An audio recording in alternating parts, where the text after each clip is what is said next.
Dear student, আমরা কি গত ক্লাসে মোস্ট প্রবাবলি রিকনসাইলটা শেষ হয়ে গেছিল নাকি? স্যার জার্নাল বাকি ছিল। ও, জার্নালগুলা বাকি ছিল।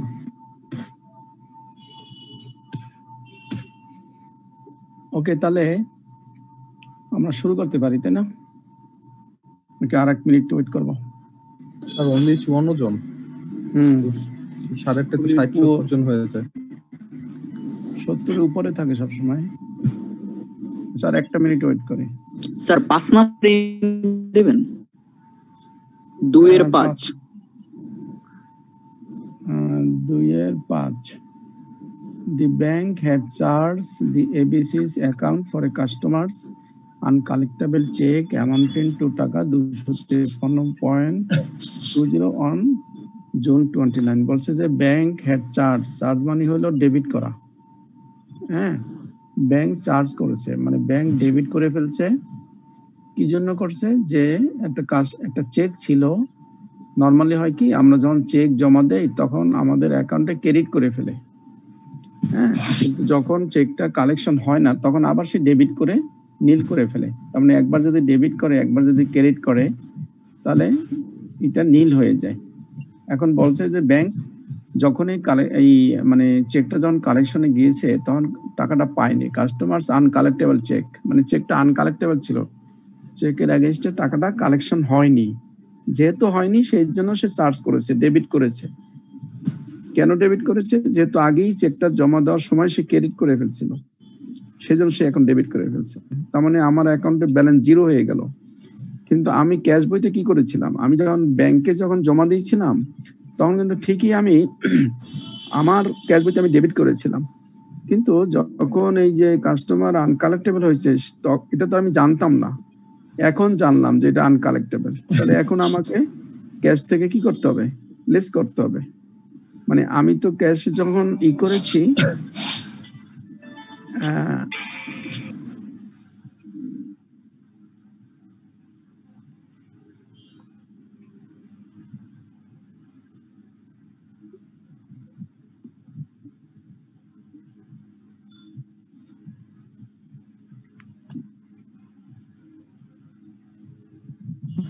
হ্যালো মনে স্যার মিউট করছে মনে হয়, স্যার সম্ভবত কল টল আসছে, ওয়েট করেন।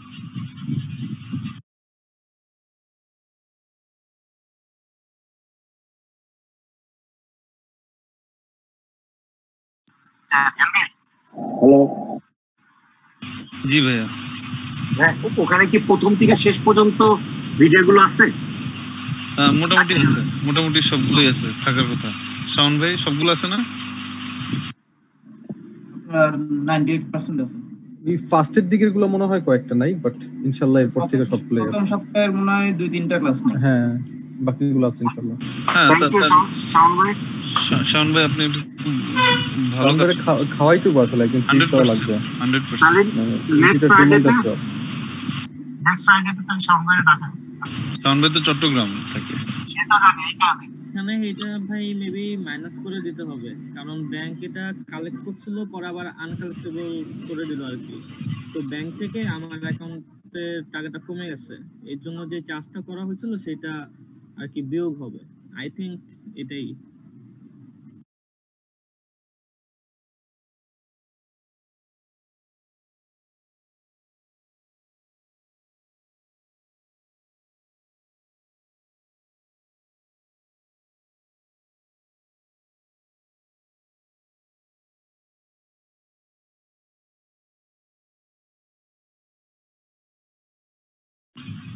আমি জি ভাই, হচ্ছে পরশুদিন আমরা ক্লাস শেষে আমরা এফএফএ নিয়ে একটু বসবো। স্যার যে ব্যাংক রিকনসিলিয়েশন যে দেখালেন, আমাদের এইগুলোর যে প্রিভিয়াস যে কোশ্চেন গুলো আছে বা একটু বেসিক লেভেল থেকে শুরু করে একটু অ্যাডভান্স লেভেল পর্যন্ত কিছু ম্যাথ কালেক্ট করে রাখতে হবে আমাদের, হ্যাঁ, যাতে আমরা গ্রুপ স্টাডিতে বসলে সেগুলো প্র্যাকটিস করতে পারি। ওকে, কোনো প্রবলেম হ্যাঁ ডিয়ার স্টুডেন্ট, যে কথা বলতেছিলাম, তো তাহলে কি হবে এখন তাহলে আমার যে ক্যাশের যে ব্যালেন্স, সেই ব্যালেন্স আমাকে কমিয়ে দিতে হবে, তাই না? আমি যখন চেকটা জমা দিয়েছিলাম তখন আমি জমা দেখিয়েছিলাম আমার ক্যাশ বইতে, কিন্তু যেহেতু চেকটা কালেকশন হয়নি সেজন্য এখন আবার আমাকে মাইনাস করতে হবে। মাইনাস মানে লেস। সেজন্য আমরা এখানে এই যে NSF check not sufficient fund লিখেছি ইচ্ছা করেই যে করার জন্য আর কি, কিন্তু এটা হলো আনকালেক্টেবল চেক। নন সাফিসিয়েন্ট ফান্ড কিনা সেটা না, কিন্তু অনেক সময় ভিতরে কোশ্চেনে থাকে এনএসএফ চেক, সেই জন্য আমি ইচ্ছে করে এটা এনএসএফ লিখেছি পরিচিত হওয়ার জন্য, কিন্তু এটি যে আনকালেক্টেবল চেক। আমরা এখানে দরকার লিখে দিই আনকালেক্টেবল চেক।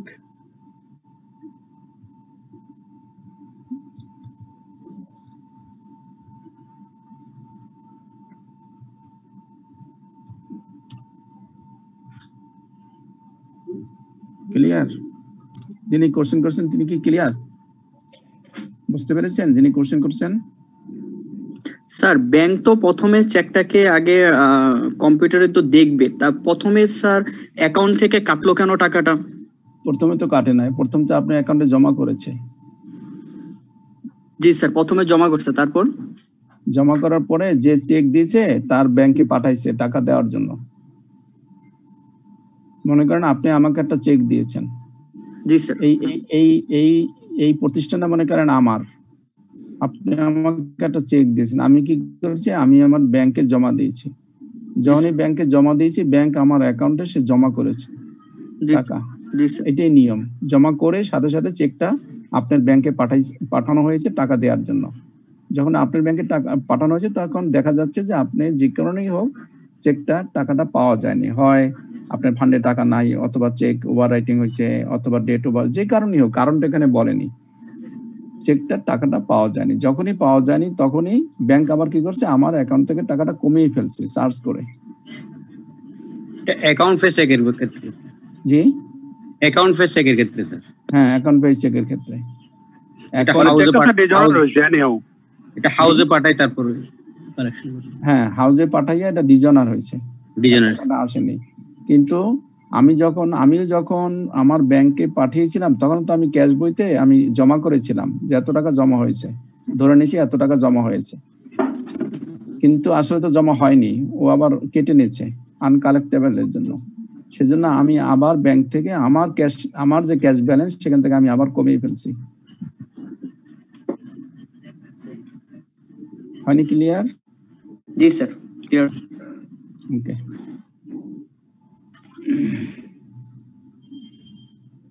আমরা লাস্ট ক্লাসে যেটা করেছিলাম এটাই তো লাস্ট ক্লাস করেছিলাম, তাই না? এখন এটার আমরা করব, জার্নাল গুলো করবো। তো জার্নাল যখনই করব তখনই আমরা কোন দিকে তাকাবো? ক্যাশ সাইডে স্যার। ক্যাশ সাইডে, রাইট। এই যে আমার ক্যাশ বই, তার মানে এই যে অ্যাড মানি হলো ক্যাশ ডেবিট, আর এই সব আইটেম গুলো হবে ক্রেডিট। এই যে লেস মানি হলো ক্যাশ ক্রেডিট, আর এই সব আইটেম গুলো হবে ডেবিট। একদম সোজা। যেটা অ্যাড হবে, অ্যাড মানে কি ক্যাশের সাথে যোগ হয়েছে, তাহলে ক্যাশ ডেবিট হবে, ক্যাশ ডেবিট। এই আইটেম গুলো হবে ক্রেডিট। আর লেস মানে কি আমার ক্যাশ কমে গেছে মানে ক্রেডিট, তাহলে ক্যাশ ক্রেডিট হবে, আর এই আইটেম গুলো ডেবিট হবে। এখন এই আইটেমের এগেইনস্টে কি আছে সেগুলো কিন্তু ওই প্রত্যেকটা নাম্বার দেখলেই 6 নম্বরে কি ছিল দেখুন। 6 নম্বরে কি ছিল? 6 নম্বরে ছিল 6 নম্বরটা কি ছিল মনে আছে? 90 টাকা চেক 60 টাকা এন্ট্রি করেছে, 90 টাকা স্যার ভুল করে 60 টাকা এন্ট্রি করছে স্যার, 30 টাকা কম এন্ট্রি করছে। হ্যাঁ, কিন্তু এখন চেকটা কে দিছিল? চেকটা দিয়েছে কি আমাকে? Customer sir. কাস্টমার মানে কি? কাস্টমারকে আমরা কি নামে ডাকি? Account receivable. Accounts receivable. তো অ্যাকাউন্টস রিসিভেবল আমাকে চেক দিয়েছিল। তো অ্যাকাউন্টস রিসিভেবল যে চেক দিয়েছে সে অ্যাকচুয়ালি 90 টাকার চেক দিয়েছে, কিন্তু আমি লেখার সময় 60 টাকা লিখেছি।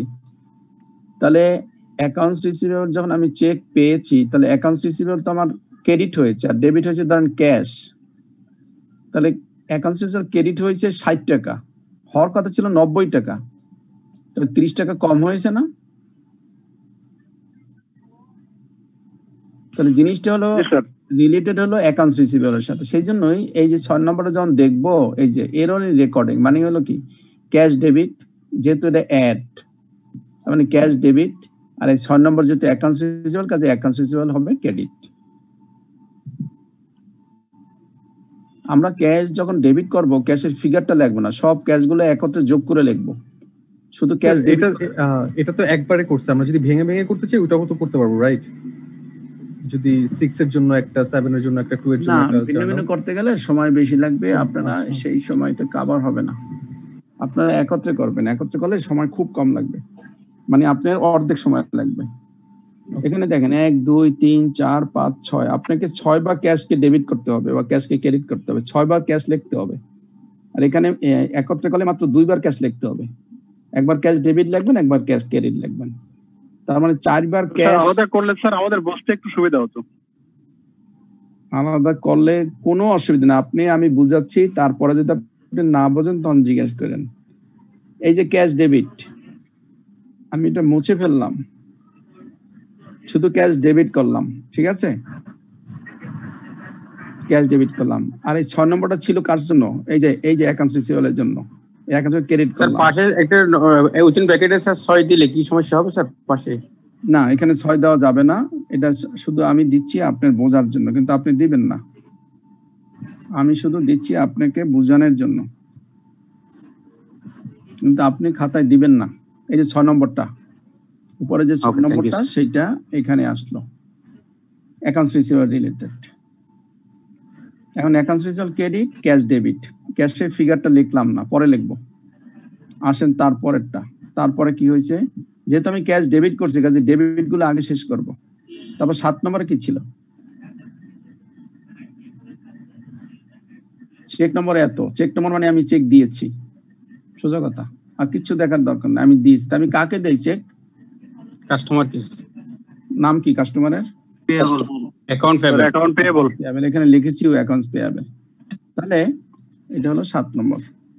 আচ্ছা, লিখলে আপনারা আবার ওইভাবে লিখবেন, দরকার নাই, আমি ওটা আবারও মুছে ফেললাম, আপনারা ওই জিনিসটাই করবেন। অ্যাকাউন্টস পেয়েবল হলো 7 নম্বর। তাহলে এই যে অ্যাকাউন্টস পেয়েবল, এই যে ক্রেডিট, কারণ ক্যাশ তো আগেই একবার ডেবিট হয়েছে, ক্যাশ বারবার ডেবিট, অ্যাকাউন্টস পেয়েবল ক্রেডিট, এই যে অ্যাকাউন্টস পেয়েবল ক্রেডিট করলাম 523 টাকা 80 পয়সা। এই যে এখানে যে 523 টাকা 80 পয়সা। অ্যাড মানি হলো ক্যাশ ডেবিট, লেস মানি হলো ক্যাশ ক্রেডিট। তাহলে ক্যাশ ডেবিট তো একবারই হবে, একবার হয়ে আমি বারবার করা যায়, ক্যাশ ডেবিট টু এইটা, ক্যাশ ডেবিট টু এইটা, ক্যাশ ডেবিট টু। আমার সময় বাঁচানোর জন্য ক্যাশ ডেবিট একবার লিখেছি, একবার লিখে ফিগারটা লিখলাম না এখনো।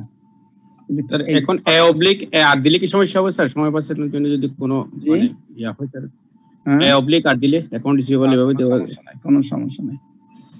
স্যার এখানে একটা যে এক্সপ্লানেশন দেওয়ার বিষয়টা আছে, সেটা কিভাবে হবে তখন যদি এইভাবে সামারি করে দিই? এভাবে সোজা লাগছে যদিও। দেখবেন এক্সপ্লেনেশন যখন লিখবেন, to record the accounts receivable, accounts payable, note receivable and interest income. আচ্ছা আচ্ছা, তো একটা জানালার মধ্যে আমরা সব হয়ে গেল আচ্ছা, প্রায়, মানে আমার মনে হয় 2 ভাগ সময় আপনার বেঁচে যাবে একটা জার্নালে। ওকে স্যার, এখানে ক্যাশ ডেবিট এখানে অ্যামাউন্ট লিখবেন না? হ্যাঁ, এখানে অ্যামাউন্ট কার্সার যেখানে অ্যামাউন্ট লিখবেন না? একটু পরে লিখি, আচ্ছা একটু পরে লিখি, যেহেতু যারা বুঝতেছে না তাদের আগে বুঝাই নেই, তারপর পরে লিখি। তাহলে 6 নম্বর গেল, 30 টাকা গেল, অ্যাকাউন্টস রিসিভেবল, অ্যাকাউন্টস রিসিভেবল লিখলাম এই যে। তারপরটা ছিল অ্যাকাউন্টস পেয়েবলের বিষয়, এই যে অ্যাকাউন্টস পেয়েবল কে ক্রেডিট করলাম। তারপরটা কি ছিল 2 নম্বরে? 2 নম্বরে কি ছিল? 1230 টাকা এই ব্যাংক মেমো। তার মানে কি, এই ব্যাংক মেমো স্টেটে এত XYZ নোট, তাহলে আমার কোম্পানির নাম কি? ABC company, ABC. আর এখানে হলো XYZ নোট, তার মানে কি আমি নোট পেয়েছি না দিয়েছি? নোট পেয়েছি। নোট পেয়েছি, ফাইন, নোট পেয়েছি। তাহলে নোট পাই কার কাছ থেকে? এখন আবারও কাস্টমার। আমাকে 4টা প্রশ্ন করতে হয় আপনাকে বারবার, অ্যাকাউন্টস রিসিভেবলের কাছ থেকে। তাহলে অ্যাকাউন্টস রিসিভেবলের কাছ থেকে আমি পেয়েছিলাম, এখন যেহেতু টাকা পাইনি, কাজে আবারও আমি অ্যাকাউন্টস রিসিভেবলকে কাছে আমি টাকা চাবো। তোমার কাছে পেতাম, তুমি তো নোট দিয়েছিল, নোটের টাকা তো পাওয়া যায়নি, এখন তুমি আবার ওই টাকা আমাকে দাও। যে আবারও অ্যাকাউন্টস কই গেল? এই যে আবারও আমি সেই অ্যাকাউন্টস রিসিভেবলকে আমি আবারও কি করব, আমি এখানে যেহেতু ক্যাশ ডেবিট করছি তাহলে এখানে কি করব, নোটস রিসিভেবল ক্রেডিট হবে, কারণ নোটটা তো এই যে এখানে যে নোটটা, নোট তো আর নোট নাই, নোট তো শেষ, কারণ নোটটা তো রিসিভেবল ছিল আমার কাছে, নোট রিসিভেবল ছিল, যেহেতু ডেট শেষ হয়ে গেছে কাজে সেটাকে আউট করতে হবে আমাকে, সেজন্য আমি এখানে রিসিভেবল লিখেছি, যেহেতু নোটটা আর থাকতেছে না। তাহলে মূলত এই নোটটাকে আউট করার জন্য আমি এখানে নোট রিসিভেবল লিখেছি, এবং আপনার এই যে ইন্টারেস্টটা যে পেয়েছিলাম এখানে নোটের এগেইনস্ট আবার ইন্টারেস্ট পেয়েছি 36 টাকা, সেই ইন্টারেস্ট ইনকামকে ক্রেডিট করেছি, এই যে 36 টাকা। তাহলে আমরা এখানে কি করলাম, ক্যাশকে ডেবিট করলাম, ক্যাশকে ডেবিট করে আবার নোট রিসিভেবলকে ক্রেডিট করলাম, আর ইন্টারেস্ট ইনকামকে কি করলাম, ইন্টারেস্ট ইনকামকে আমি ক্রেডিট করলাম, ইনকাম সবসময় ক্রেডিট, সেজন্য। তাহলে এই যে 1236, এই যে এখানে যে 1236, এটাকে দুইটা ভাগ করলাম আর কি, একটা ছিল নোট রিসিভেবল, একটা ছিল ইন্টারেস্ট, সেজন্য দুইটা একত্রীকরণ। এখন এই চারটা যোগ করে আমি একত্রে ক্যাশ ডেবিট করব, এই চারটা যোগ করলে কত হয় এখন বলুন? স্যার নোট রিসিভেবলে ব্যাংকের একটা চার্জ ছিল না স্যার, 5 টাকা পয়সা। হ্যাঁ চার্জ ছিল, এই যে আমি আগে লেস করলাম, এখানে এই যে লেস করছি 5 টাকা 50 পয়সা, এটা তো লেসের মধ্যে আছে। যদি আলাদাভাবে দেখাইতাম তাহলে এখানে আসতো স্যার। হ্যাঁ যদি আলাদাভাবে দেখাইতাম, যদি ওখানে মাইনাস না করলে তাহলে আলাদাভাবে যদি করতাম তাহলে এখানে তাহলে আসতো। জি জি, একত্রে করতেছি তো সেই জন্য ইয়ে দিছি। বলুন। 1789 1789 1789 টাকা 80 পয়সা স্যার, 89 টাকা 80 পয়সা। ওকে, এখন আমি একত্রে এই চারটা যোগ করে একত্রে ক্যাশকে ডেবিট করলাম। মানে এখানে এই 1789 টাকার মধ্যে 30 টাকা আছে, 523 টাকা আছে, 1200 টাকা আছে, 36 টাকা আছে, টোটাল টাকাটাকে একবারে ডেবিট করে ফেললাম। It is called compound journal. So that যেগুলো আমি অ্যাড করলাম ক্যাশে, ক্যাশ ডেবিট করলাম ঠিকই, কিন্তু সাথে সাথে কি করলাম, প্রত্যেকটা এন্ট্রির এগেইনস্টে যারা এফেক্টেড, যারা রিলেটেড, তাদেরকে ক্রেডিট করে ফেললাম। 6 নম্বরের সাথে রিলেটেড হলো অ্যাকাউন্টস রিসিভেবল, 7 নম্বরের সাথে রিলেটেড ছিল অ্যাকাউন্টস পেয়েবল, 2 নম্বরের সাথে রিলেটেড ছিল একটা নোটস রিসিভেবল, আর ছিল ইন্টারেস্ট ইনকাম। তাদেরকে ক্রেডিট করে ক্যাশকে ডেবিট করলাম। বলেন বুঝতে সমস্যা হচ্ছে কিনা? স্যার যেখানে টু অ্যাকাউন্ট রিসিভেবল অ্যাকাউন্ট, আমরা কি এভাবেই লিখবো? আমরা সাধারণত অ্যাকাউন্ট রিসিভেবল কে এভাবে করে কমলে ক্রেডিট করে দিই, নাকি এখানে যেভাবে আছে টু অ্যাকাউন্ট রিসিভেবল অ্যাকাউন্ট, মানে ঠিক ল্যাঙ্গুয়েজটা এরকমই হবে? এটা হলো মোর অ্যাকুরেট ল্যাঙ্গুয়েজ, কিন্তু আমরা সময়ের অভাবে অনেক সময় এসিটাও লিখি না, আমরা অ্যালাউ করি। কিন্তু অনেক সময় অনেক কোশ্চেনে অনেকে ক্লাসে অনেকে কোশ্চেন করেন যে স্যার এখানে অ্যাকাউন্ট লিখলেন না কেন, সেই জন্য আমি আবার ইচ্ছা করে অ্যাকাউন্ট লিখে ফেলছি, কিন্তু না লিখলে কিছু আসবে যাবে না। কিন্তু অ্যাকচুয়ালি অ্যাকাউন্টই হবে, এটা হলো মোর অ্যাকুরেট, 100% অ্যাকুরেট। আর যদি আমরা সংক্ষেপে যখন লিখি তখন এই অ্যাকাউন্টটা লিখি না, নরমালি শুধু অ্যাকাউন্টস রিসিভেবল লিখে যাই। আর টুটাও কি লিখতে হবে? হ্যাঁ, টু তো মানে ক্রেডিট, টু মানে হলো ক্রেডিট। এখানে যেমন ডেবিট লিখলাম না, তাহলে আমি যদি ক্রেডিট সাইন দিই তাহলে তো টু লেখার দরকার নেই। মানে আমি যে কলামে করি, মানে পার্টিকুলার, তাহলে টু লেখার দরকার নেই। না না না না না, কলামে টু লেখার দরকার নেই। তাহলে একটু গ্যাপ দেবেন, শুধু এতটুকু একটু গ্যাপ দেবেন। টু লেখার দরকার না, কিন্তু একটু গ্যাপ থাকলে ভালো, দেখতে ভালো দেখে, বোঝা যায় এটা ডেবিট এটা ক্রেডিট। আর আপনি তো লিখবেন কলামে, কাজে সেখানে আর টু লেখার দরকার নেই, কারণ আপনি তো কলামের ক্রেডিট পাশেই লিখবেন এটা। তাহলে এই ডেবিটও লেখার দরকার নেই, শুধু ক্যাশ লিখবেন। ক্যাশ এখন লিখলেই হবে, ডেবিট লেখার দরকার নেই, কারণ আপনি তো কলামে পোস্টিং দেবেন। ক্লিয়ার সবাই? করা যাবে স্যার, কলাম করলে কলামে ডেবিট ক্রেডিট দেব, আর না করলে এখানে ডেবিট ক্রেডিট দেব। জি জি, তখন টুও দেব না স্যার। হ্যাঁ, কলামে করলে 2 দেবেন না, কলামে না করলে 2 দেবেন। কলামে করলে 2 দিব না না 2 মানে ক্রেডিট, আপনি তো ক্রেডিট পাশে আমার তো ক্রেডিট কলামই লিখতেছেন, সেক্ষেত্রে শুধু একটু গ্যাপ দিবেন। গ্যাপ কেন দেব? গ্যাপ যদি না দিই আপনি ভুল করে ফেলবেন, যে কোনটা ডেবিট কোনটা ক্রেডিট কোনটা কোন কলামে লিখছেন আপনি নিজেই টের পাবেন না। আর এইগুলো যদি গ্যাপ দিয়ে লিখি তা আমি বুঝতে পারবো যে এই জিনিসটা ডেবিট এই জিনিসটা ক্রেডিট। তখন এই কলাম আবার এই যে টাকাটাও দেখেন আমি একটু আলাদা করে লিখছি। আর আমি যদি এটা এখানে নিয়ে আসি, ধরেন এই সোজা আনলাম, তাহলে কি হলো? সব মিলে আমি কি করে বুঝবো কোনটা ডেবিট কোনটা ক্রেডিট কোনটা আমি পোস্টিং ঠিক মতো দিলাম? এটা স্যার কোন নিয়মে পড়ে না স্যার। হ্যাঁ, সেই জন্যই চোখেরও একটা দেখার ব্যাপার আছে, এই জন্যই আমরা সাধারণত একটু গ্যাপ করি ডেবিট ক্রেডিট বোঝানোর জন্য। ওকে, এবার আসি লেস। লেস করেছিলাম, লেস মানে কি? মাইনাস, তার মানে ক্যাশ। লেস মানে ক্যাশ ক্রেডিট, তাহলে ক্যাশ হবে এবার ক্রেডিট। এই যে ক্যাশ ক্রেডিট লিখলাম, টাকাটা লিখলাম না, এই যে ক্যাশ ক্রেডিট লিখলাম শুধু। লিখে কি করব? এই যে 5 নম্বর আইটেম কি ছিল দেখেন, আনকালেক্টেবল একটা চেক ছিল। আমরা 5 নম্বরে যাই, এই যে 5 নম্বরে এই যে একটু আগে যেটা ক্লাসে প্রথমে বুঝিয়েছিলাম, তাহলে চেকটা তো পেয়েছিলাম আমি অ্যাকাউন্টস রিসিভেবলের কাছ থেকে, তাই না? সেই জন্যই আমরা এখানে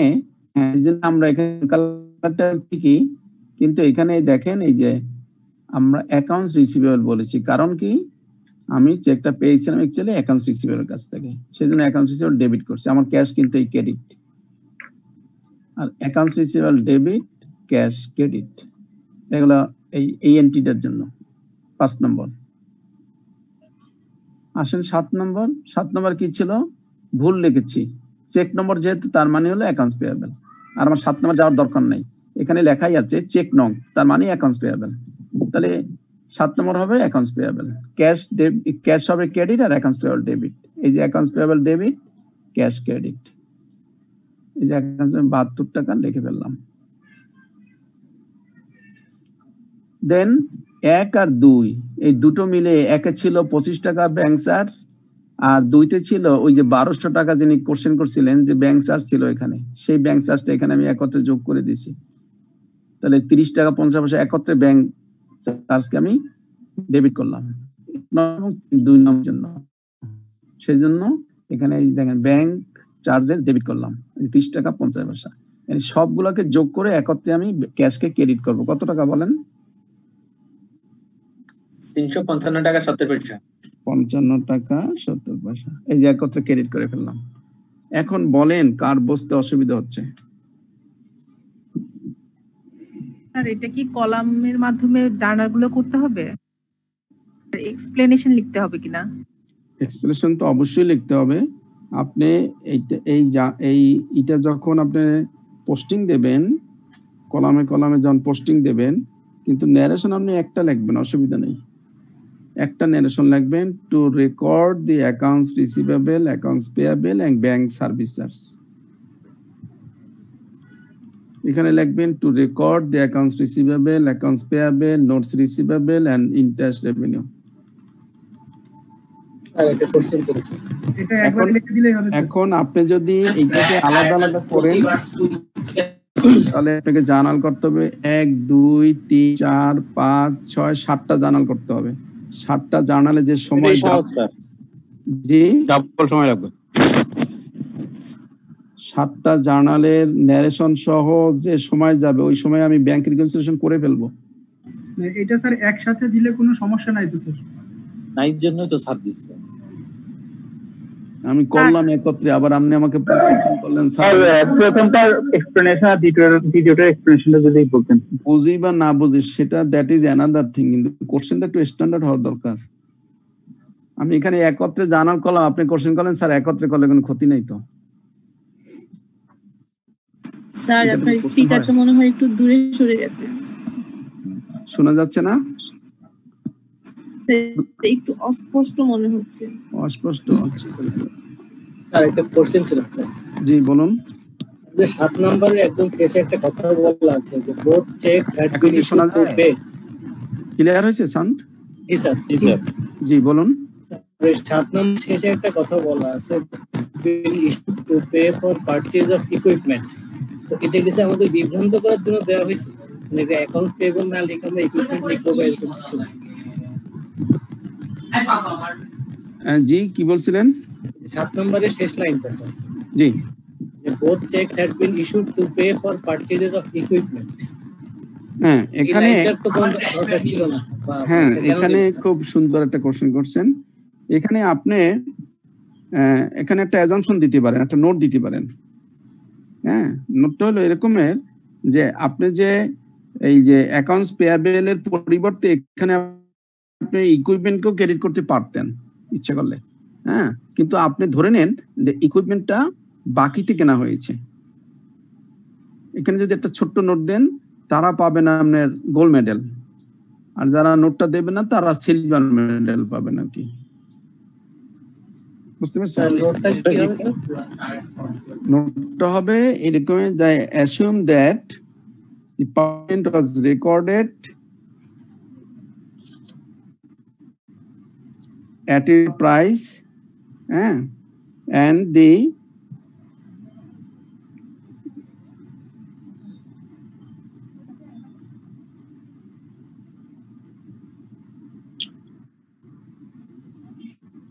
আমরা এখানে purchase on credit.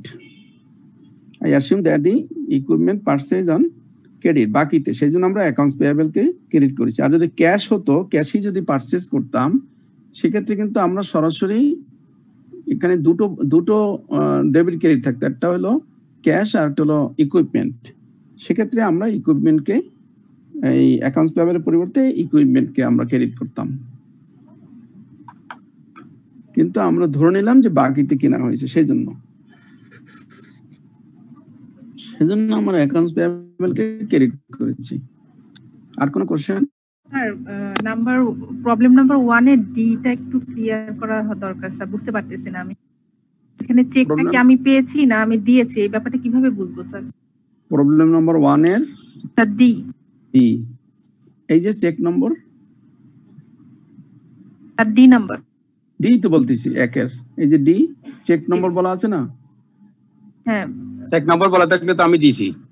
এই যে 1 নম্বর কোশ্চেন আপনি যা বলছেন তাই তো দেখাচ্ছে। 1 নম্বর কোশ্চেনের ডি চেক নম্বর বলা আছে না? চেক নম্বর বলা থাকলে এখন পর্যন্ত কম হলো 50 বলেছি। সরি মনে হয় মিস করে ফেলছি স্যার। এভাবে যেগুলো কম্বাইন জার্নাল করলাম, জার্নাল দুইটা স্যার এক্সপ্লেনেশনটা বলে ন্যারেশন। জি স্যার ন্যারেশন কম্বাইন জার্নাল বলে। প্রথমটা ন্যারেশন হবে to record the accounts receivable, accounts payable, notes receivable and interest revenue.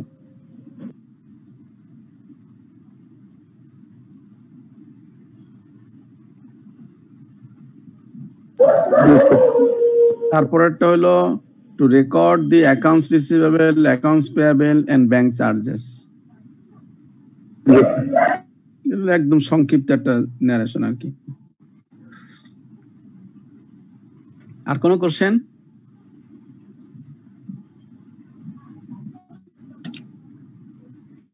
আমরা 3টা ব্যাংক রিকনসিলিয়েশন করব। এই 3টা যদি আমাদের কাছে ক্লিয়ার হয়, এখানে রোমান সংখ্যার রিকোয়ারমেন্ট 2টা কি হলো স্যার? হ্যাঁ রিকোয়ারমেন্ট 2 কি ছিল? 2 কি চলে প্রিপেয়ার এনি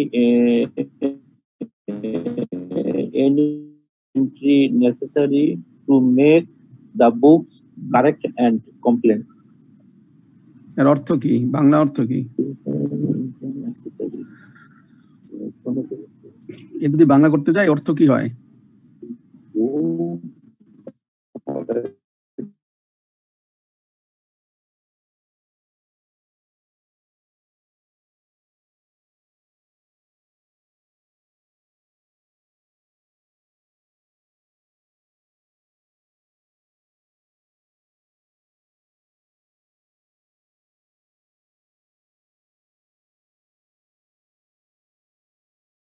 হবে স্যার।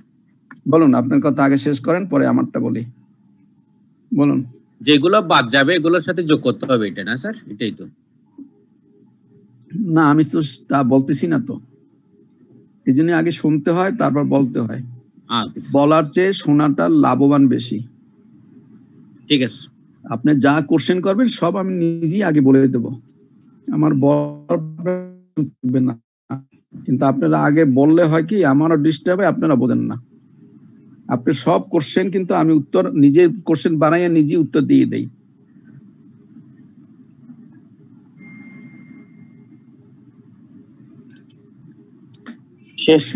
এখানে কোশ্চেনে এখানে ওভারড্রাফট আছে। আমি যদি ওভারড্রাফট কথাটা না বুঝি তাহলে আমি কি করব, এখানে একটা মাইনাস ফিগার দিয়ে দেব। এই হয়ে গেল, আমার এই ফিগারটা হলো মাইনাস ফিগার, বা শেষ। কি যোগ করতে হবে? ওভারড্রাফট মানে অতিরিক্ত উত্তোলন। ওভারড্রাফট মানে কি স্যার অতিরিক্ত উত্তোলন না? হ্যাঁ, আমি তো বাংলা জিজ্ঞেস করি না আপনাকে। আমি বলছি যে ওভারড্রাফট যদি আমি না বুঝি তাহলে আমি এখানে একটা মাইনাস দেব, তাহলে আপনি উত্তোলন বলেন আর যোগ বলেন আর মাইনাস বলেন সবই বোঝা যাবে। বোঝানোর জন্য আমি বলতেছি। ওকে, তাহলে এটা হলো minus figure on his current account. অ্যাকাউন্টটা কিন্তু current, not savings account. Normally দুই রকমের অ্যাকাউন্ট, একটা হলো কারেন্ট অ্যাকাউন্ট, একটা সেভিংস অ্যাকাউন্ট। কারেন্ট অ্যাকাউন্টে কোনো ইন্টারেস্ট দেওয়া হয় না ব্যাংক থেকে, আর সেভিংস অ্যাকাউন্টে ইন্টারেস্ট দেওয়া হয়। This is the difference. Savings account থেকে সাধারণত ঘন ঘন টাকা তোলা যায় না, কিন্তু কারেন্ট অ্যাকাউন্ট থেকে আপনি যখন খুশি তখনই টাকা তুলতে পারবেন। This the difference. A bank statement as at 30th June 2010 showed that Sadiq has an overdraft of টাকা 35। অর্থাৎ বলছে যে ব্যাংক স্টেটমেন্টে আছে -35। -35 ওভারড্রাফট মানে একটু আগে বলছি -35, আর আমার ক্যাশ বইতে আছে -300 টাকা। এগুলো দুজনের দুটো ব্যালেন্স দিয়ে দিয়েছে। এতক্ষণ আমরা প্লাস ফিগার নিয়ে কাজ করেছি, এই যে এগুলো সব প্লাস ফিগার। এটা ব্যাংক ব্যালেন্স, এটা প্লাস ফিগার, এই যে ক্যাশের এটা ছিল প্লাস ফিগার। কিন্তু এখন আমরা কাজ করব মাইনাস ফিগার নিয়ে। এইটা যে সনে এসেছিল, মোস্ট প্রবাবলি 100-র মধ্যে দুটো না তিনজন করতে পেরেছিল, শুধুমাত্র এই ওভারড্রাফট কথাটার কারণে। 100 জনের মধ্যে 100 খাতার ভিতরে দুটো না তিনটা খাতা হয়েছিল, সেই জন্য আমরা ওভারড্রাফট নিয়ে আবার এই অঙ্কটা করছি। ওকে, বলছে on checking the cash book and the bank statement you find the following। এই জিনিসগুলো আবার পাওয়া গেছে। কি পাওয়া গেছে? checks drawn amounting to টাকা 500 had been entered in the cash book but not yet been presented। এর অর্থ কি বাংলা?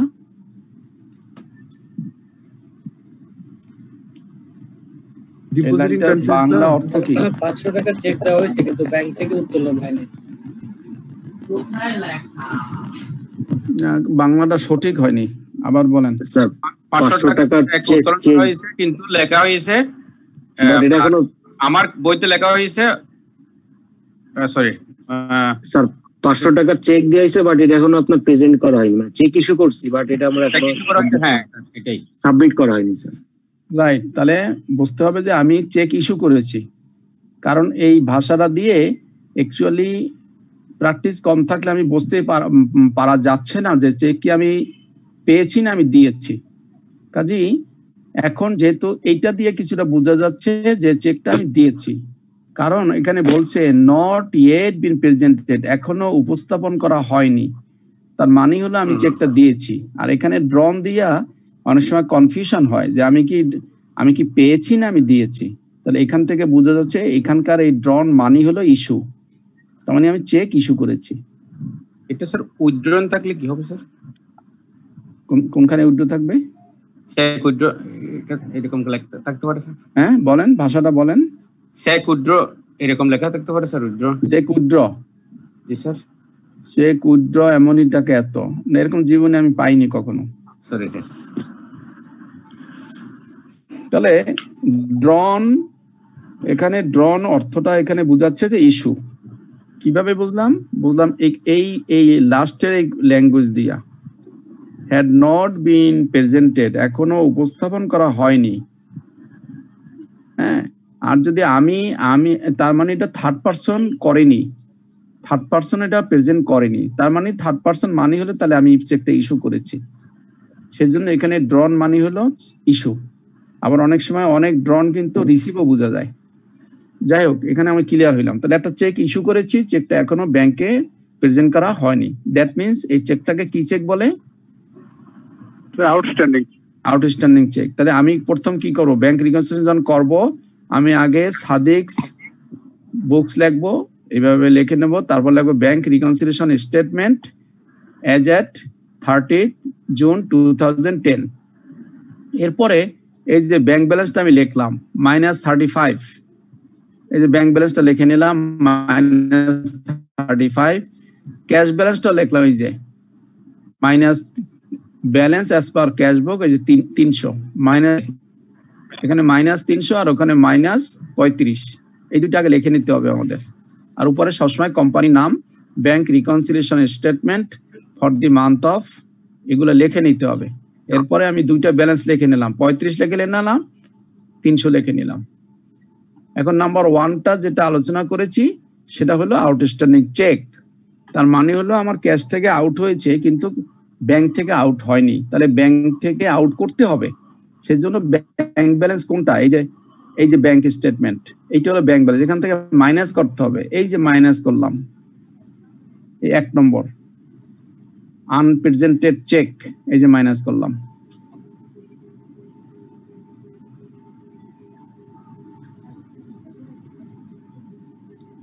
বুঝেছেন সবাই? স্যার আনপ্রেজেন্টেড চেকটাই তো আউটস্ট্যান্ডিং বলা যায়। হ্যাঁ, এখানে যেহেতু আনপ্রেজেন্টেড বলছে এই জন্য আনপ্রেজেন্ট লিখেছি। ওকে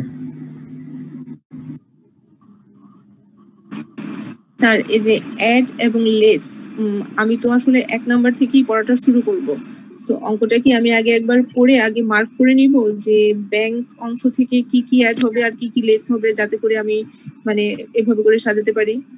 কারণ কোনো প্রয়োজন নেই। আপনি কি করবেন, হলেতে প্রথমে উপর দিয়ে নাম লিখবেন, কোম্পানির নাম, ব্যাংক রিকনসিলিয়েশন স্টেটমেন্ট, তারপর লিখবেন ফর দি মান্থ অফ, এটা তো লিখেই ফেলবেন।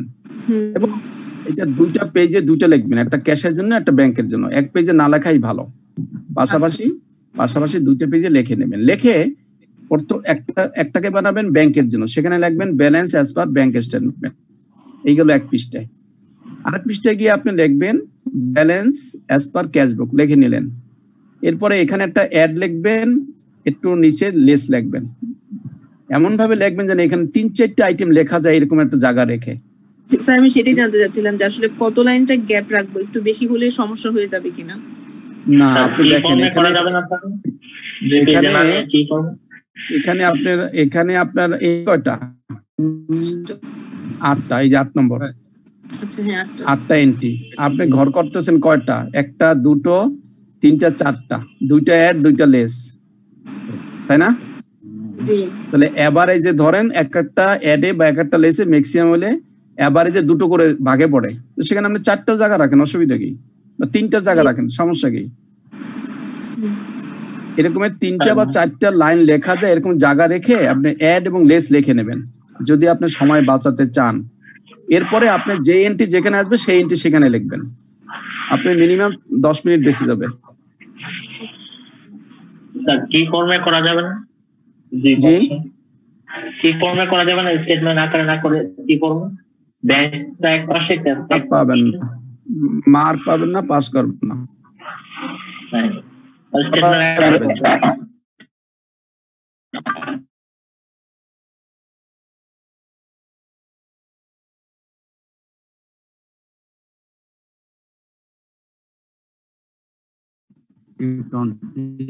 আমাদের বুঝতে সুবিধার জন্য না,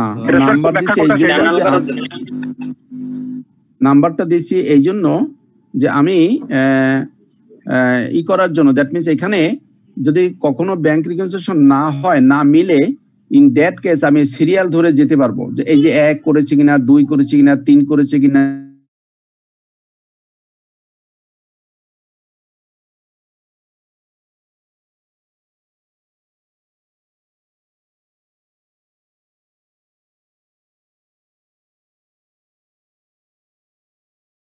বলেছে চেক রিসিপ্ট অ্যামাউন্টিং টু টাকা 400 had been entered in the cash book but had not yet been presented.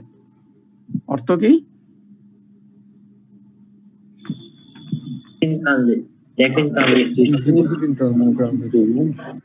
বলুন। স্যার পার্টির কাছ থেকে চেক পেয়ে আমাদের খাতায় উঠাইছি। 400 টাকার চেক পেয়ে আমি ক্যাশে উঠাইছি কিন্তু ব্যাংকে জমা দেই নাই।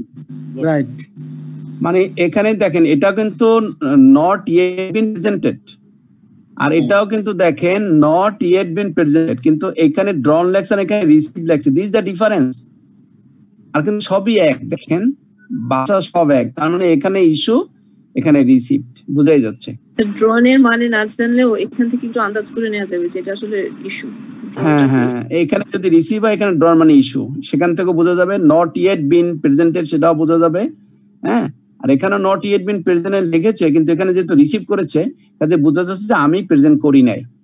তাহলে আমি চেকটা প্রেজেন্ট করি নাই, বাট আমি রিসিভ করেছি। তা রিসিভ মানি হলে আমি ক্যাশের সাথে যোগ করেছি, কিন্তু ব্যাংকে আমি এখনো পাঠাই নাই বা ব্যাংকে যোগ হয়নি। তাহলে আমরা কি করব? 2 নম্বর দেখেন, এই যে আউটস্ট্যান্ডিং চেক হিসেবে আমরা ব্যাংকের সাথে যোগ করে নিলাম। ব্যাংকে যোগ করতে হবে, ব্যাংকে জমা দিতে হবে, তাহলে মিলে যাবে। সেই জন্য আমরা এই যে ব্যাংক স্টেটমেন্টে অ্যাডে 2 নম্বর দিয়ে আমরা আউটস্ট্যান্ডিং চেক হিসেবে এখানে এন্ট্রি করলাম।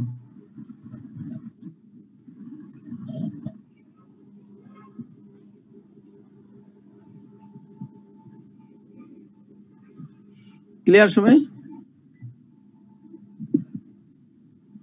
ডিপোজিট ইন ট্রানজিট লিখলে ভুল হবে না, তাই তো? না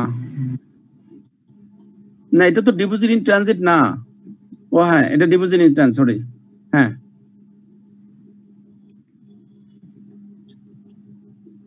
তারপরে আসেন 3 নম্বর, অন ইনস্ট্রাকশনস। অর্থ কি? অন ইনস্ট্রাকশন অর্থ কি? এটা নির্দেশনা, মানে চলমান একটা নির্দেশনা। নির্দেশনা, রাইট। কে দিয়েছে? আমি সাদিক দিয়েছে। রাইট। তাহলে অন ইনস্ট্রাকশন ফ্রম সাদিক, সাদিকের কাছ থেকে ইনস্ট্রাকশনের ভিত্তিতে on 30th June 2010 the bank had transferred টাকা 60 interest received on his savings account to his current account. এটুকুর অর্থ কি? সেভিংস অ্যাকাউন্টে যে ইন্টারেস্টটা হয়েছে ওটা কারেন্ট অ্যাকাউন্টে ট্রান্সফার করতে ইনস্ট্রাকশন দিয়েছে। রাইট, অর্থাৎ সাদিকের ইনস্ট্রাকশনের উপরে ভিত্তি করে সেভিংস অ্যাকাউন্টের যে ইন্টারেস্টটা সেটা কারেন্ট অ্যাকাউন্টে কি করা হয়েছে? ট্রান্সফার করে হয়েছে। বাট কিন্তু it only recorded the transfer on 5 July 2010। আমরা অঙ্ক করতেছি আপনার কয় তারিখে? 30 তারিখ। কিন্তু সে এটা এন্ট্রি করেছে 5 তারিখে জুলাই মাসের। তারপর বলেছে this amount was credited in the cash book on 30th June, কিন্তু ক্যাশ বইতে ক্রেডিট করা হয়েছিল 30 তারিখে। এখন বলুন কি হবে? স্যার ব্যাংক ওটা এন্ট্রি দেওয়ার আগে আমার ক্যাশ বুকে এন্ট্রি দিয়ে ফেলছি। বলুন। স্যার আমার ক্যাশ বুক ব্যাংকের চেয়ে, স্যার আমার ক্যাশ বুকে ব্যাংকের চেয়ে বেশি দেখাচ্ছে। ব্যাংকে অ্যাড করে নিতে হবে। ব্যাংক তো করছে 5 তারিখে, আর আমি 30 তারিখে ওটা যোগ করে ফেলছি।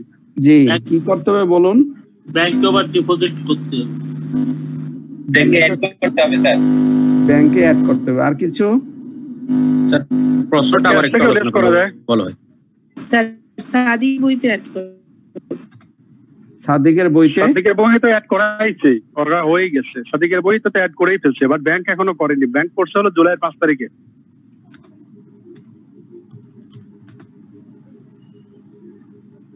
বুঝতে পারছেন সবাই? একবার ব্যাংকে আসবে, আবার একবার ক্যাশ বুকেও আসবে, দুইবার আসবে। ব্যাংকে কি হবে? যোগ হবে না মাইনাস হবে? 30 তারিখে হলে ব্যাংকে মাইনাস হবে স্যার। ব্যাংকে যোগ হবে স্যার। যোগ হবে স্যার, ব্যাংকে যোগ হবে স্যার। ব্যাংকে ব্যাংকে যোগ হবে। ক্যাশে ক্যাশে ক্যাশে কিছু হবে না ক্যাশেও যোগ হবে স্যার। ক্যাশও যোগ হবে কত? 60 টাকা। 60 টাকা। সবাই বুঝেছেন? না স্যার। না স্যার। বোঝেননি? আর কারো কোনো কোশ্চেন আছে যারা বুঝেছেন? যারা বুঝেছেন তারা কি কেউ আমাকে আবার বুঝাতে পারবেন?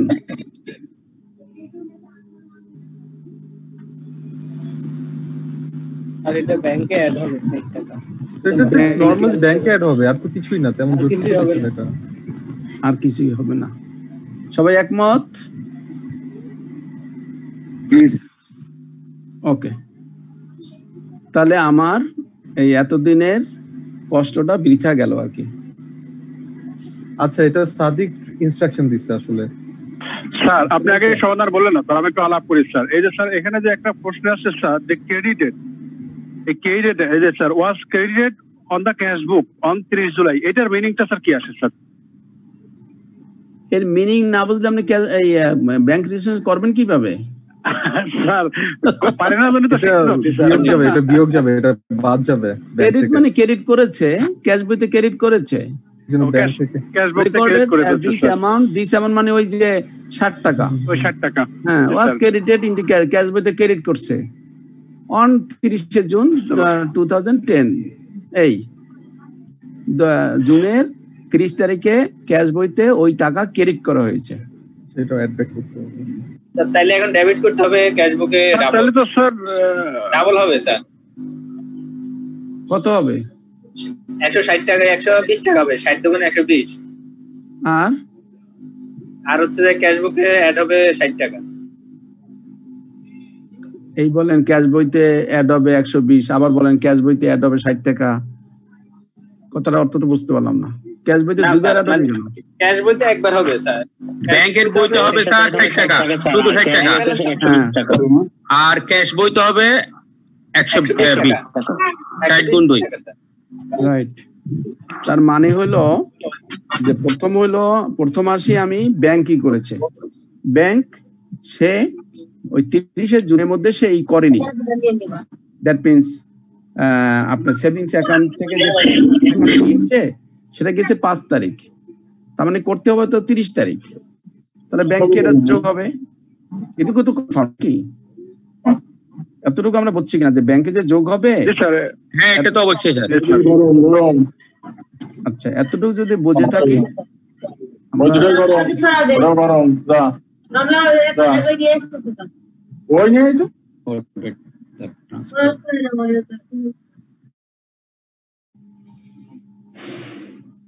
তো 60 টাকা ব্যাংক 5 তারিখে যোগ করেছে, কিন্তু যোগ করতে হবে 30 তারিখ। সেই জন্য 30 তারিখে মিলাতে হলে ব্যাংকে 60 টাকা যোগ করতে হবে, গেল 1। 2 নম্বরে ক্যাশও যোগ করতে হবে, কিন্তু ক্যাশ কি করেছে? বিয়োগ করেছে। ক্রেডিট মানে বিয়োগ করা। ক্যাশ বইতে তো হওয়ার কথা ছিল ডেবিট, জমা মানে ডেবিট, কিন্তু সে করছে সে ক্রেডিট করছে, মানে মাইনাস করছে। করবে যোগ, এটাকে কারেকশন করতে হলে যতটুকু ক্রেডিট করে ফেলতে হবে, 2 দিয়ে গুণ করতে হবে 60 × 2। এটা তো আপনি আগে বলেন না, আমার কথার মধ্যে বোঝানোর সময় কথা না বলাটাই বেটার। আর বলতেছে আমি তো 5 মিনিট একটু বুঝতে দেন স্যার। আমি বলছিলাম স্যার, বলে তো ভালো কথা, আপনি হয়ে গেছে, সমস্যা কি? আপনি গোল্ড মেডেল নিয়ে যাবেন আইসিএম থেকে, কোনো সমস্যা নাই। তো এখন ক্যাশে সে করার কথা ছিল ডেবিট মানে জমা, কিন্তু ডেবিট না করে সে ক্রেডিট করছে। ক্রেডিট মানে হলো খরচ, কিন্তু এটা তো খরচ না, এটা জমা। কাজে খরচ যেহেতু সেই 60 টাকা দেখিয়েছে, এটাকে এখন কারেকশন করতে গেলে উল্টা এর ডাবল ডেবিট করতে হবে, তাহলে এটা কারেকশন হয়ে যাবে। কারেকশন হয়ে আবার 60 টাকা যোগ হয়ে গেল। আমি যদি এখন, যেহেতু আমার ক্রেডিট করেছে 60 টাকা, আমি যদি এখন ডেবিট আবার 120 টাকা করি, তাহলে আমার ডেবিট কিন্তু 60 টাকা থাকবে। সেই জন্যই জিনিসটা তখন কারেক্ট হয়ে যাবে। তাহলে আমার কি করতে হবে? ব্যাংকে যেহেতু 5 তারিখ যোগ করেছে, আমাকে 30 তারিখে মিলাতে বলেছে, সেই জন্য 30 তারিখের জন্য এইটা ব্যাংকে অ্যাড হবে। আর ক্যাশ বইতেও এন্ট্রি ঠিকই করেছি কিন্তু ভুলবশত ডেবিট পাশে না করে ক্রেডিট পাশে করে ফেলছে, কাজেই এখন ক্যাশ বইতে ডেবিট করবো এর ডাবল ফিগারটা, তাহলে আমার সম্পূর্ণ জিনিসটা কারেকশন হয়ে যাবে। দেখি আমরা কি করেছি। 3, এই যে দেখেন savings account interest not yet credited, এখনো ক্রেডিট করা হয়নি। 3 নম্বর ব্যাংকে আমি যোগ করে ফেললাম। নাও ক্যাশ বই 3 নম্বর, ক্যাশ বই এই দেখেন ক্যাশ বইতে 3 নম্বরে আছে সেভিংস অ্যাকাউন্ট ইন্টারেস্ট 60 × 2, 60 × 2 = 120। তাহলে এখন আগে যেহেতু ক্রেডিট করেছিলাম 60, এখন ডেবিট করছি 120, তার মানে এখন ডেবিট 120ই ব্যালেন্সটা থাকলো। তাহলে এখানেও 60 টাকা ক্যাশের সাথে যোগ হলো, এখানেও ব্যাংকেও 60 টাকা যোগ হলো, দুইটা সমান হয়ে গেল। এবার সবাই ক্লিয়ার কিনা? ওকে, কারো কোনো কোশ্চেন আছে? না স্যার, নাই। এখানে কিন্তু দুইটা এন্ট্রি পারলেই আপনি ব্যাংক রেকনসিলিয়েশন হবে, সব পারলেও যদি দুইটা না পারেন কোনো লাভ নাই। এই একটা এন্ট্রি এবং সামনে আমাদের আর একটা এন্ট্রি আছে। ওকে, এরপরে বলছে the bank charges of টাকা 35 the bank statement had not been entered in the cash book, অর্থাৎ ক্যাশ বইতে এন্টার্ড করা হয়নি, ক্যাশ বইতে যোগ করা হয়নি, কিন্তু ব্যাংক স্টেটমেন্টে দেখানো আছে ব্যাংক চার্জ। তো আমরা সবসময় জানি যে ব্যাংক চার্জ তো ব্যাংক ঠিক কাজই করে, সে মাইনাস করে দেয়, কিন্তু আমার ক্যাশ বইতে মাইনাস করা হয়নি, সো দ্যাট ক্যাশ থেকে মাইনাস করতে হবে ব্যাংক চার্জ। এই যে ক্যাশ বই, ক্যাশ বই কোনটা? এই যে ক্যাশ বই, এই যে ব্যাংক চার্জ, এই যে ব্যাংক চার্জ 35 টাকা আমি মাইনাস করলাম, লেস মানে মাইনাস 35 টাকা লেস করে দিলাম।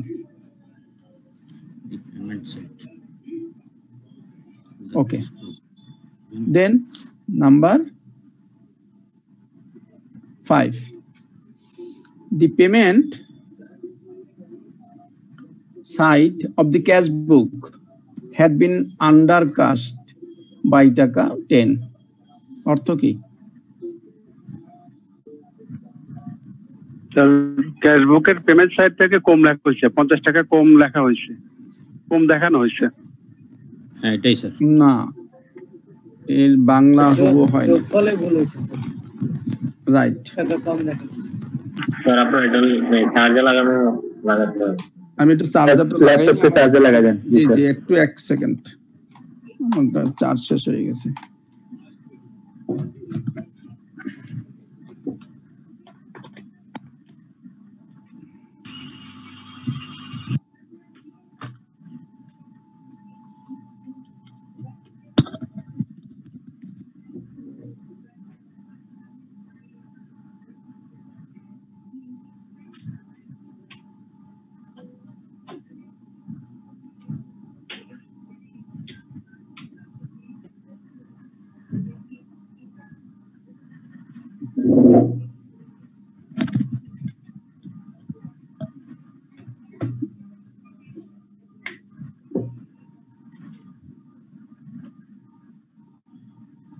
ওকে, ঠিক আছে না?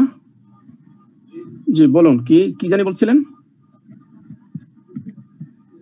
হ্যালো, স্যার আন্ডারকাস্ট, হ্যাঁ বলেন, এর অর্থ কি? কে কি বুঝি? হ্যাঁ, যোগে ভুল হয়েছে স্যার, যোগে ভুল হয়ে 10 টাকা কম লিখছি। রাইট, ধরুন যোগে হওয়ার কথা ছিল 100, আমি যোগফল নামাইছি 90, এই তো ঘটনা নাকি?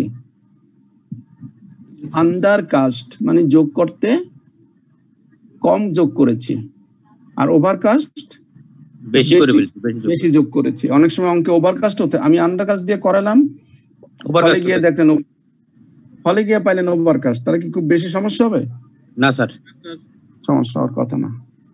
তাহলে কি যোগফল আমি কম করেছি, তাহলে যোগ কম করেছি, তাহলে যোগটা বাড়াতে হবে না? যোগটা বাড়াতে হলে কি করতে হবে? ক্যাশে যোগ করতে হবে স্যার, ক্যাশ বুকে ব্যাংকের সাথে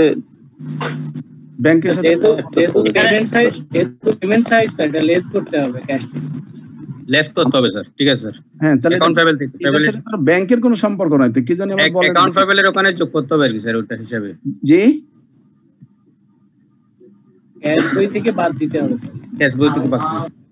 এটার সাথে ব্যাংকের কোনো সম্পর্ক নাই। সরাসরি সরাসরি ক্যাশ বুকের হিসাব। এখানে আমি যা পেমেন্ট দিব স্যার ওখানে 10 টাকা কম যোগ করছি। 10 টাকা লেস করতে হবে স্যার। এটা বাদ দিতে হবে। অর্থাৎ আমি যখন এই যে পেমেন্ট সাইট মানে কি ক্রেডিট পাস মানে কি লেস, আমি লেস হওয়ার কথা ছিল 100, সেখানে আমি লেস করেছি 90, কম লেস করেছি, যেহেতু আন্ডার মানে কম লেস করেছি। পেমেন্ট মানে ক্যাশ বইয়ের পেমেন্ট মানে কি ক্রেডিট, তাহলে ক্রেডিট পাশে আমার যোগ হওয়ার কথা ছিল 100 টাকা যোগফল নামার কথা ছিল, কিন্তু সেখানে নামছে মাত্র 90 টাকা। আমি যোগ করতে ভুল করেছি, হিসাব করে দেখা গেল 10 টাকা ভুল করেছিলাম। তাহলে এখন আরো টাকা বিয়োগ করতে হবে, মাইনাস করতে হবে, আরো 10 টাকা মাইনাস করতে হবে। এই যে আরো 10 টাকা মাইনাস করলাম।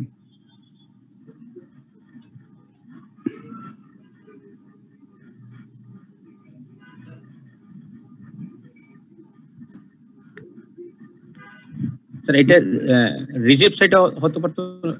হ্যাঁ, রিসিভ সাইটের বেলায় হতে পারতো না স্যার?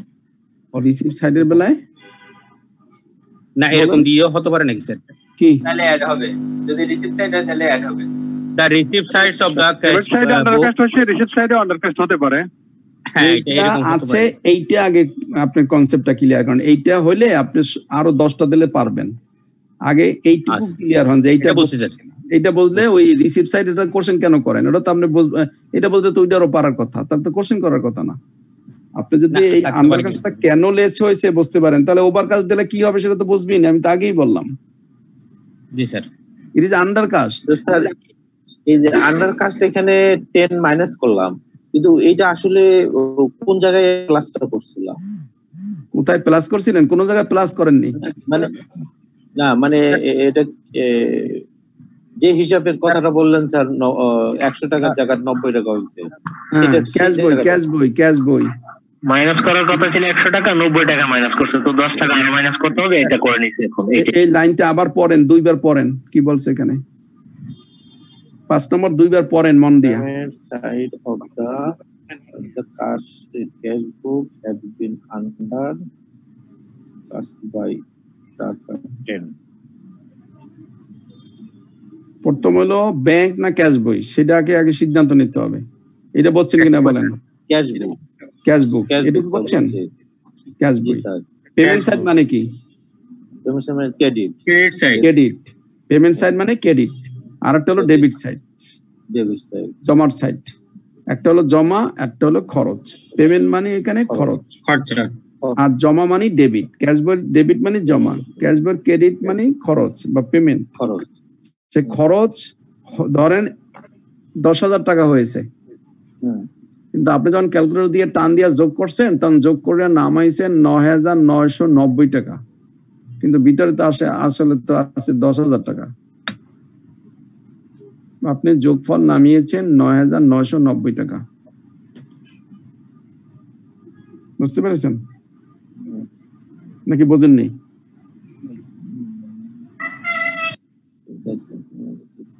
তার মানে কি খরচ আপনি কম দেখিয়েছেন।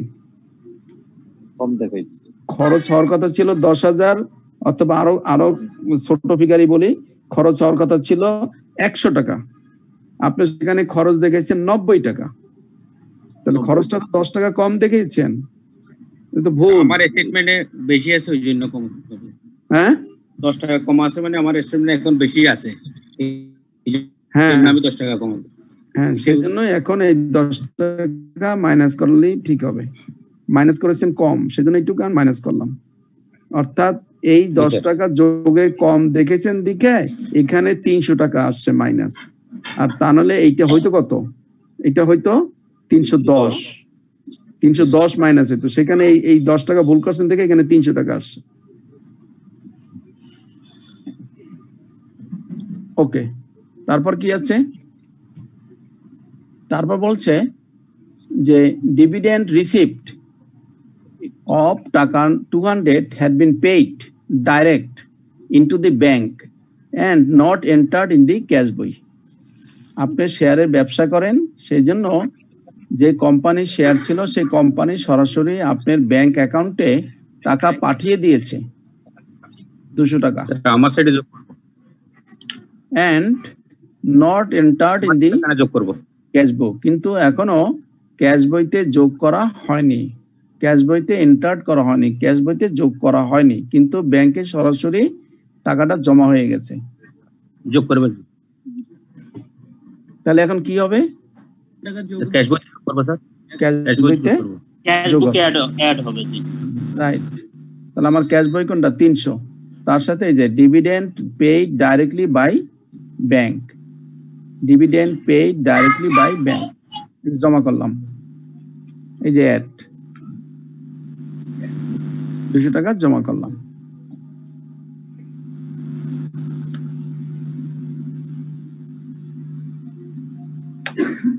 ক্লিয়ার সবাই?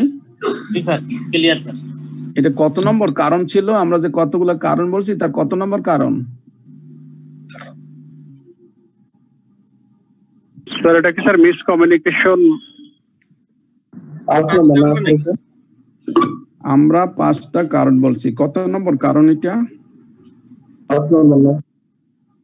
3 নম্বর স্যার, 3 নম্বর। 3 নম্বর কারণ। কারণ 5টা না বুঝলে আমরা যত অঙ্ক করছি সব অঙ্ক কিন্তু 5টা কারণ ছিল, 5টার বেশি কোনো কারণ নাই। এটা হলো 3 নম্বর কারণ। ওকে, আসেন 7। এ চেক for টাকা 50 from শাহিন স্যার আসসালামু আলাইকুম স্যার, তাহলে একটু স্যার কথা বলতে বলবো। জি জি স্যার, ওই স্টুডেন্টকে বলবো আগামী কালকে আপনাদের গোলাম কিবরিয়া স্যার ক্লাসটা হবে না। আগামীকাল কয়টা ছিল ওনার ক্লাস? 6:45 স্যার। তো ওইটা আমাকে দিয়ে দাও। তাই স্যার?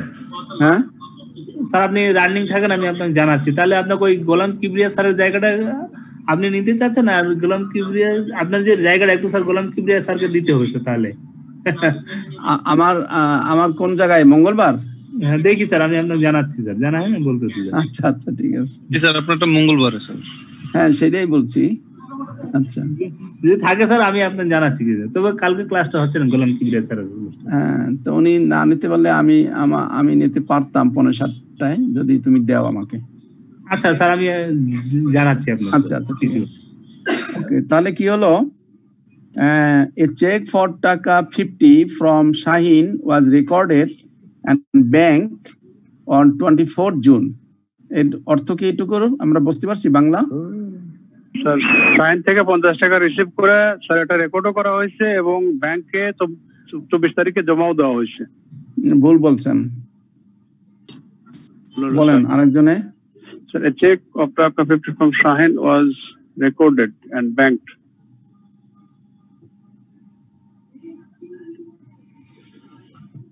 এর অর্থ হলো থেকে 50 টাকার একটা চেক রেকর্ড হয়েছে ব্যাংকে 24 তারিখে, অর্থাৎ ক্যাশ বইয়ের একটা ব্যাংকে পাঠানো হয়েছে। এই পর্যন্ত যদি আমি বাংলা বলি, এই পর্যন্ত এন্ডের আগে, এর অর্থ হলো যে আমি শাহিনের কাছ থেকে একটা চেক পেয়েছি 50 টাকার এবং সেটা আমি রেকর্ড করেছি। আমি রেকর্ড করা মানে কি? ক্যাশ বই অ্যাড করা, ক্যাশ বইতে আমার ক্যাশ বইতে অ্যাড হয়েছে স্যার। হ্যাঁ, এই পর্যন্ত সবাই ক্লিয়ার? আমার ক্যাশ বইতে আমি একটা চেক পেয়েছি শাহিনের কাছ থেকে এবং আমি ক্যাশ বইতে যোগ করেছি, এটার অর্থ এইটা। এখন আসেন পরের টুকু। and bank on June 24, অর্থাৎ ব্যাংকে আমি এটা পাঠিয়েছি 24 তারিখ। তাহলে ঠিক আছে, আমি যোগ করছি, ব্যাংকেও পাঠিয়ে দিয়েছি, কোনো ভুল নাই। Okay, this was returned unpaid, কিন্তু এটা রিটার্ন আসছে চেকটা on 13 June and then shown as a debit on the bank statement, এবং ব্যাংক স্টেটমেন্টে এটা ডেবিট করেছে। No entry has made in the cash book for the আপনার আগামী কালকে ক্লাস আছে স্যার 6:45 স্যার। শুনতে পারছেন স্যার? আমাকে বলছো? জি স্যার, জি স্যার। হ্যাঁ কি? আগামী কালকে আপনার ক্লাস আছে 6:45-এ। হ্যাঁ ঠিক আছে, কিন্তু মঙ্গলবারটা তো ঠিক সমস্যা থাকবে। নেই স্যার, ওটা পরে আপনার জানাবো স্যার। কালকে ক্লাসটা আপনার আছে এটুকু নিশ্চিত স্যার। কালকে 6:45 ম্যানেজমেন্টের ক্লাস না? দেখেন এসএমএস তো আসলো ওটা হবে না, ম্যানেজমেন্ট। ওটা হবে না, ওটা হবে না স্যার। এখন জানাইলে তো ক্লাসটা হবে না, এই জন্য আপনাদেরকে আমরা মেল করে দিয়ে জানাই দিচ্ছি সাথে সাথে। ঠিক আছে না ঠিক আছে, তাহলে তুমি যদি কালকে তো সোমবার, জি স্যার, কালকে যদি আমি 6:45 নেই তাহলে আমার মঙ্গলবার 5টা ক্লাসটা ঠিক থাকবে আর কি। স্যার নেন না স্যার, কালকে তো আপনি নেন স্যার, সমস্যা নেই। আচ্ছা ঠিক আছে, তাহলে ওই তো সোমবারও মঙ্গলবার দুইটাই পরপর ক্লাস, তাই তো? হ্যাঁ হ্যাঁ নিয়ে নেন, সমস্যা নেই। Okay thank you. তাহলে আমরা কি সেম লিংকে ঢুকে ক্লাস করব? যে লিংকটা দেওয়া আছে কার? ওই যে ম্যানেজমেন্ট অ্যাকাউন্টিং, যেটা যেখানে যে স্যার ক্লাস করাবে এফএফএ লিংকটা যে সেম লিংক যে থাকে ওটার পর আমরা কি করে নতুন লিংক চলে যাবে আপনাদের কাছে। আমার মনে হয় তাহলে নতুন লিংক দিয়ে দাও, এটাই ভালো হবে। না স্যার এখনো তো টাইম দেয় নাই স্যার, এই জন্য দিচ্ছি না। ও আচ্ছা ঠিক আছে, ওকে স্যার স্টুডেন্টকে বলে দেন স্যার একটু কাইন্ডলি, নাহলে তো আরো। হ্যাঁ ওই যে ডিয়ার স্টুডেন্ট, আগামীকালকে সোমবার 7:45 আমার ক্লাস হবে এবং মঙ্গলবার 5টায় ক্লাস হবে। ভাইজান মেলটা পাঠিয়ে দিন কাইন্ডলি, লিংকটা পেয়ে যাবেন। Okay, this was return unpaid on 30th June বলেছে and shown debit on the bank statement, no entry has been made in the cash book for the unpaid check. এই যে চেকটা কালেকশন হয়নি সেজন্য এই ক্যাশ বইতে কোনো এন্ট্রি করা হয়নি, আর ব্যাংকে এটা জমা দেওয়া হয়েছিল, ব্যাংক এটা আবার রিটার্ন আসছে আনপেইড, কাজে ব্যাংকও টাকা পায়নি বিদায় সে আবার ডেবিট করে ফেলছিল। এরকম কিন্তু আমরা 3টা এন্ট্রি করেছি, সেম এন্ট্রি 3বার করেছি। 1 নম্বর কোশ্চেনও করছি, 2 নম্বর কোশ্চেনও করছি, এখন 3 নম্বর কোশ্চেনও আছে। ভাষাটা একটু চেঞ্জ, অর্থাৎ আনকালেক্টেবল তো ডিজনার চেক না স্যার, dishonour check, uncollectable check same জিনিস। সো দ্যাট 50 টাকা আমি ক্যাশ বইতে যোগ করেছিলাম, ঠিকই আছে, ব্যাংকেও পাঠিয়েছি তাও ঠিক আছে, ব্যাংক কালেকশনের জন্য পাঠিয়েছিল কিন্তু কালেকশন হয়নি, না হওয়ার জন্য ব্যাংক আবার ডেবিট করে ফেলছে, কিন্তু আমি ক্যাশ বইতে কোনো এন্ট্রি করিনি। সো দ্যাট আমাকে ক্যাশ বইতে আবার এটা ক্রেডিট করতে হবে, কমাই ফেলতে হবে। এই যে 50 টাকা আমি আবার কমাই ফেললাম। ডিজনার চেক বা আনকালেক্টেবল চেক, এই যে 50 টাকা লেস করলাম।